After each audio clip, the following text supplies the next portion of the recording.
कभी सोचा है कि एक बेहतर, एक बैलेंस्ड जिंदगी जीने के लिए असल में किन चीजों की जरूरत होती है? आज हम बात करेंगे धर्म के उन 10 स्तंभों के बारे में जो कोई पुराने नियम कानून नहीं है, बल्कि आज की जिंदगी के लिए एक बहुत ही पावरफुल टूल किट है।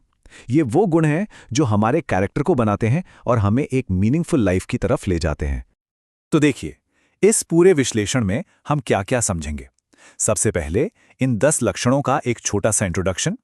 फिर हम देखेंगे कि सेल्फ कंट्रोल की शक्ति क्या है, सच और पवित्रता का क्या मतलब है और ज्ञान का रास्ता क्या है। और आखिर में हम इन सबको जोड़कर देखेंगे कि एक शानदार चरित्र आखिर बनता कैसे है। चलिए, तो सबसे पहले शुरू करते हैं और समझते हैं कि ये 10 लक्षण धर्म आखिर है क्या। देखिए, इसका जो मूल मकसद है ना, वो है कैरेक्टर बिल्डिंग। ये 10 गुण एक तरह से यूनिवर्सल फ्रेमवर्क जैसे हैं, जो किसी को भी सही रास्ते पर ले जा सकते हैं और एक बैलेंस्ड जिंदगी जीने में मदद करते हैं।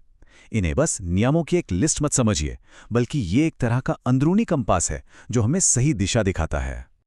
तो हमारा पहला ग्रुप जो है, वो पूरी तरह से सेल्फ कंट्रोल की शक्ति पर फोकस्ड है। ये वो पिलर्स हैं जो हमें अंदर से मजबूत बनाते हैं, हमारी एक सॉलिड इंटरनल फाउंडेशन तैयार करते हैं। पहला गुण है धृति, यानी धैर्य या पेशेंस।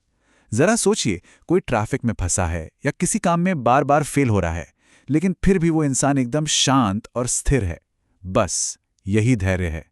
ये सिर्फ इंतजार करना नहीं है, बल्कि मुश्किल से मुश्किल समय में भी अपने मन की शांति बनाए रखने की एक कला है। अगला गुण है क्षमा। और एक बात समझनी होगी, क्षमा दूसरों के लिए कोई तोहफा नहीं, ये खुद के लिए है। जब हम किसी को माफ करते हैं तो असल में हम खुद को उस नाराजगी और नफरत के बोझ से आजाद कर रहे होते हैं। ये मन की शांति पाने का एक बहुत ही पावरफुल तरीका है।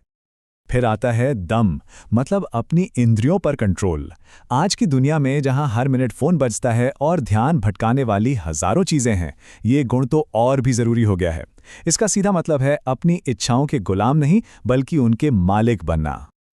और इंद्रिय निग्रह, इसे आप दम का अगला लेवल समझ सकते हैं। दम बाहरी इंद्रियों को कंट्रोल करता है, जबकि इंद्रिय निग्रह मन को उन इंद्रियों के पीछे भागने से ही रोक देता है।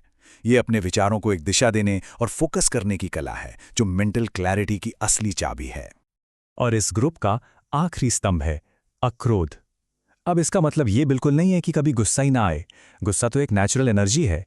अक्रोध का मतलब है उस एनर्जी पे काबू पाना, उसे एक विनाशकारी आग बनाने के बजाय एक कंस्ट्रक्टिव, एक रचनात्मक शक्ति में बदल देना।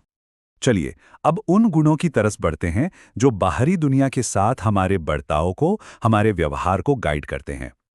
अस्त्या का मतलब सिर्फ किसी की कोई चीज चुराना नहीं है। नहीं, इसका दायरा बहुत बड़ा है। इसमें किसी के आइडिया को चुराना, किसी के काम का क्रेडिट ले लेना या फिर किसी का कीमती वक्त बर्बाद करना, और आज के डिजिटल जमाने में किसी की प्राइवेसी में घुसना भी शामिल है। यह हमें दूसरों की संपत्ति, उनकी मेहनत और उनके समय का सम्मान करना सिखाता है। अगला गुण है शौच, यानी पवित्रता या प्योरिटी। ये सिर्फ शरीर की साफ सफाई तक सीमित नहीं है। इसमें मन की शुद्धता, मतलब नेगेटिव विचारों से दूरी, और हमारे इरादों की शुद्धता भी शामिल है। ये एक बहुत ही गहरी और कंप्लीट क्लीनलीनेस का कॉन्सेप्ट है।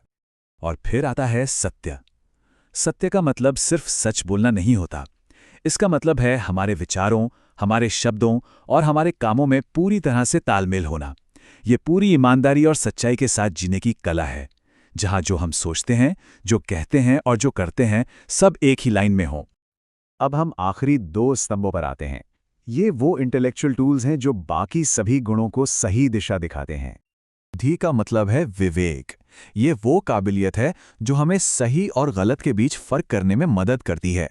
ये हमें सिर्फ जानकारी के आधार पर नहीं, बल्कि गहरी समझ और नैतिकता के आधार पर सही फैसले लेना सिखाती है। और अंतिम स्तंभ है विद्या, यानी ज्ञान। इसका मतलब सिर्फ जानकारी इकट्ठा करना नहीं है, बल्कि उस ज्ञान का सही इस्तेमाल करना है, अपनी और समाज की भलाई के लिए। ज्ञान शक्ति तो है, लेकिन विद्या उस शक्ति को सही दिशा में इस्तेमाल करने की समझ है। तो अब वक्त है कि इन सभी 10 स्तंभों को एक साथ लाकर देखें कि आखिर इनका अंतिम मकसद क्या है। तो जैसा कि ये सार बताता है, जब कोई इन 10 गुणों को अपनी जिंदगी में अपनाता है तो उसका चरित्र अपने आप ही निखर जाता है। और जब समाज में ऐसे चरित्र वाले लोग होते हैं तो शांति और सद्भाव तो खुद ब खुद आ ही जाते हैं। तो संक्षेप में कहें तो ये हैं एक बेहतर जीवन की ओर ले जाने वाले 10 कदम। धैर्य से शुरुआत, फिर क्षमा और आत्मनियंत्रण से गुजरते हुए पवित्रता, सत्य और आखिर में ज्ञान और विवेक तक पहुंचना। एक संपूर्ण और सार्थक जीवन जीने का एक तरह से पूरा खाका है। और इस विश्लेषण को इसी सवाल के साथ खत्म करते हैं। आज की इस तेज रफ्तार जिंदगी में इन 10 स्तंभों में से कौन सा स्तंभ सबसे ज्यादा मायने रखता है? इस पर सोचिएगा जरूर। यह हजारों साल पुराना ज्ञान आज भी उतना ही रिलेवेंट है जितना तब था।